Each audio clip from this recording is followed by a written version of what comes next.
Je me rendis il y a quelques années de cela au Japon, dans un lieu appelé Kobe, où se trouvent de nombreuses galeries marchandes. Là, les vases sont très beaux, ils valent plusieurs milliers de roupies.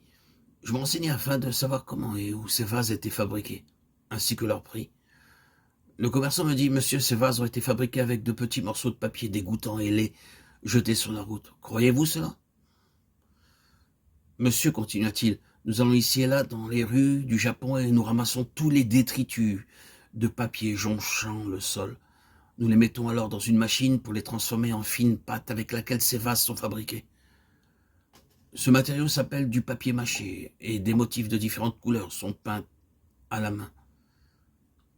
C'est ce qui arrive sur Terre aujourd'hui. Si les hommes peuvent avec du papier souiller fabriquer de très beaux articles, Dieu ne peut-il pas aussi faire de nous quelque chose de beau? Dans la Bible, de la Genèse à l'Apocalypse, nous pouvons voir en fait que Dieu agit ainsi. Ce plan céleste du commencement à la fin est présenté dans la parole de Dieu.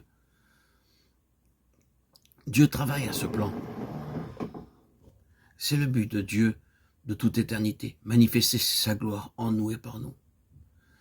J'ai pu admirer un cadeau offert par un artiste très habile. Un jour, dans une galerie marchande, cet artiste remarqua un vase à vendre, un vase tout à fait ordinaire. Il l'acheta et l'emporta chez lui.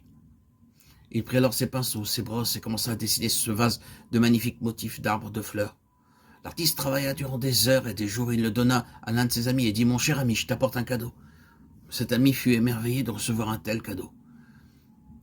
Il le plaça sur le manteau de la cheminée au-dessus du foyer dans sa salle à manger. Chaque fois qu'un visiteur venait le voir, la première chose qu'il voulait montrer était ce magnifique vase. Ensemble, ils pouvaient admirer les merveilleux motifs.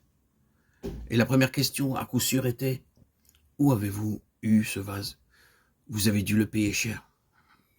Qui l'a si bien décoré ?» Ce vase montrait ainsi à tous ceux qui entraient à la fois la sagesse et l'habileté de l'artiste.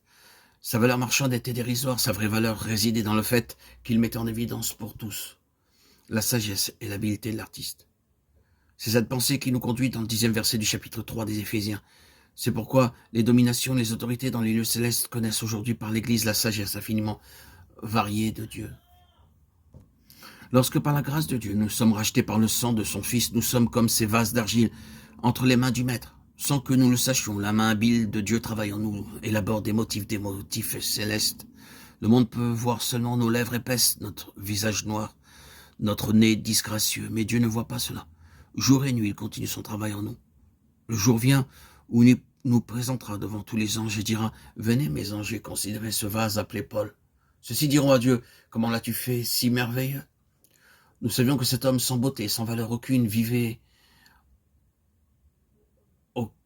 à Hyderabad, aux Indes, mais oh Dieu, il se présente à nous maintenant, si merveilleux. Il était dans des endroits où il ne fallait pas être. Dis-nous comment d'un être humain sans valeur, avec un visage noir, disgracieux, vivant dans des endroits misérables, en as-tu fait une telle merveille? Oui, même les anges nous admireront dans les cieux. Je ne vous raconte pas ici des contes de fées, mais la vérité tirée de la parole de Dieu. Quand nous verrons notre Seigneur face à face, nous serons semblables à lui. Nous serons admirés par toutes les armées célestes. Comment Dieu, avec un homme sans valeur, stupide, souillé, misérable, peut faire une créature si merveilleuse? Assurément, si un artiste de cette terre peut faire d'un vase ordinaire un vase aussi merveilleux, Dieu peut aussi accomplir ce miracle. Le but de Dieu de toute éternité est de manifester sa gloire en nous et par nous.